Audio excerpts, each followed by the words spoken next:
It had started as nothing.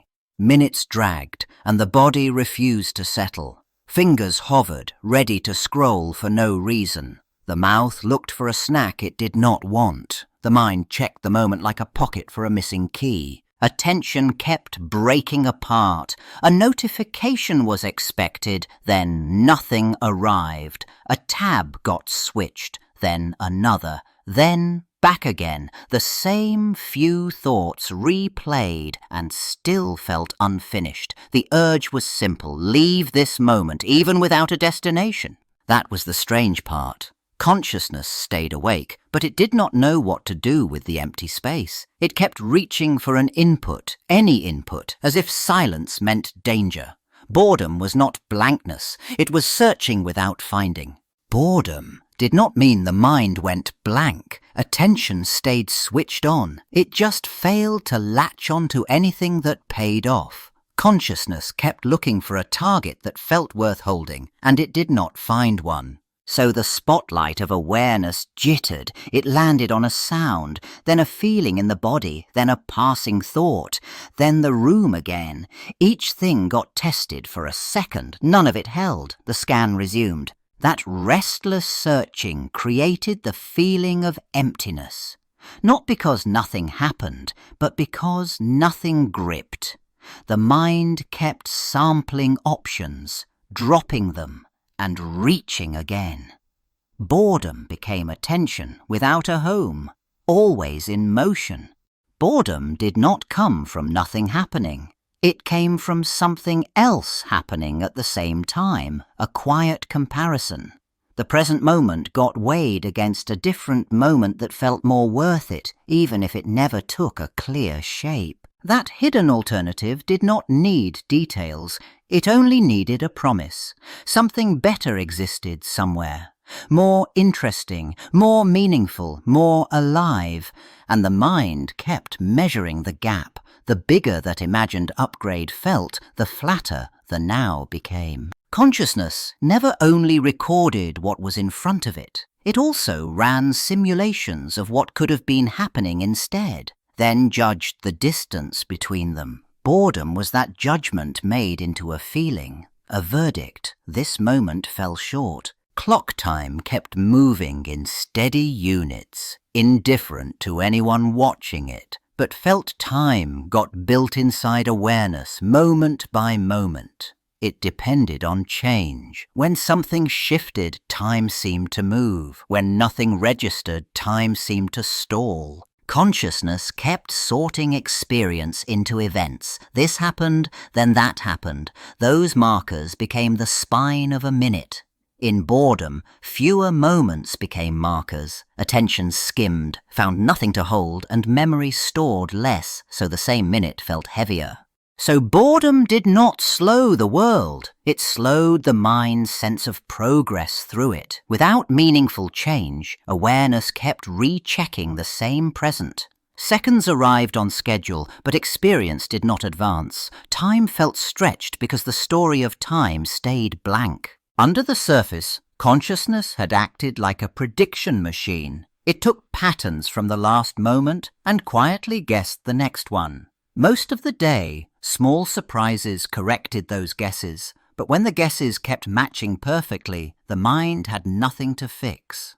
That was when boredom arrived. The world still came in, but it carried no new instructions. Sound repeated, tasks stayed the same, thoughts looped back. Each confirmation told the brain it already knew this. Learning stalled, and awareness started to push, as if trapped. Because the mind had not evolved to simply witness a flat stream. It had functioned like an organism built to update itself. No update meant no payoff, so attention searched for a mismatch, any novelty at all. When it found none, frustration became the feeling. When nothing outside held attention, awareness did not stay empty, it pivoted. The mind turned toward itself like a camera losing the subject and swinging back to the operator. The sense of I grew louder, simply because it remained available. In that gap, thoughts filled the space with personal material. Small worries rose first, then bigger ones, plans, regrets, and unfinished problems lined up for review. Without an engaging task to anchor attention, self-evaluation stepped in and started scoring everything. Boredom became a doorway for the inner narrator to take control. It built stories about who a person was, what they should have done, and how they measured up. The world stayed flat, and the voice in the head grew decisive. Boredom had never lived only in the head. The body shifted first. A leg bounced, shoulders sank, breathing went shallow. Under the skin, arousal systems rose or dropped, and that physical tilt got translated into a simple verdict. Tiny impulses arrived, like sparks that never caught. A hand reached, then stopped. The eyes searched, then slipped away. Even stillness carried strain. When posture collapsed, heaviness followed. When muscles tensed, agitation followed. Consciousness read both as urgency. That urgency fed a loop. The brain sensed the body's signals and tagged the situation as low value, high cost. The body then prepared to escape or to seek something else. The feeling of boredom grew from that back and forth message. The restless scan did not stop when the phone lit up. It just found an easy target, a swipe, a clip, a headline. Each one arrived fast and asked almost nothing. The mind quieted, not because it settled, but because it got fed. These quick hits worked like shortcuts. They delivered novelty in small, sharp bursts, just enough to interrupt discomfort. The search slowed. Relief came.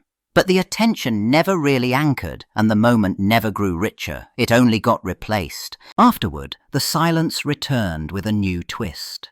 Consciousness felt lighter for a second, then oddly hollow. The urge had been answered, yet nothing lasting had been found. It felt like a reset. The scanning started again, as if nothing had happened. Boredom had not only come from too little to do, but from too little to mean. When consciousness failed to connect the moment to a purpose or value, every sensation arrived as a loose fragment. Time kept going, but it felt unclaimed. The mind then reached for a thread. It searched for a reason this minute mattered, even a small one, and tried to fold it into a story. Progress, duty, reward, identity. When nothing stuck, attention slipped off experience like water. That was the sharp edge of boredom, the felt absence of stitching. Sounds, thoughts, and body signals stayed separate, without a shared direction. Restlessness rose, not because the moment hurt, but because it failed to point anywhere worth staying. Boredom had looked like a blank screen in the mind, like nothing happened, but consciousness had not gone offline. It had done its main job. When the present offered too little structure, awareness started hunting for patterns, meaning, and change. That restless checking, the urge to switch tasks, had worked like a probe. The mind tested the world for something that updated its model. When nothing shifted, the signal grew louder. Boredom had measured a gap between input and understanding, so the so-called empty moment had turned into evidence. Awareness had built reality from what it could track: events, purpose, contrast. When those ingredients ran thin, it reported the problem as boredom, not a shutdown, a live diagnostic readout.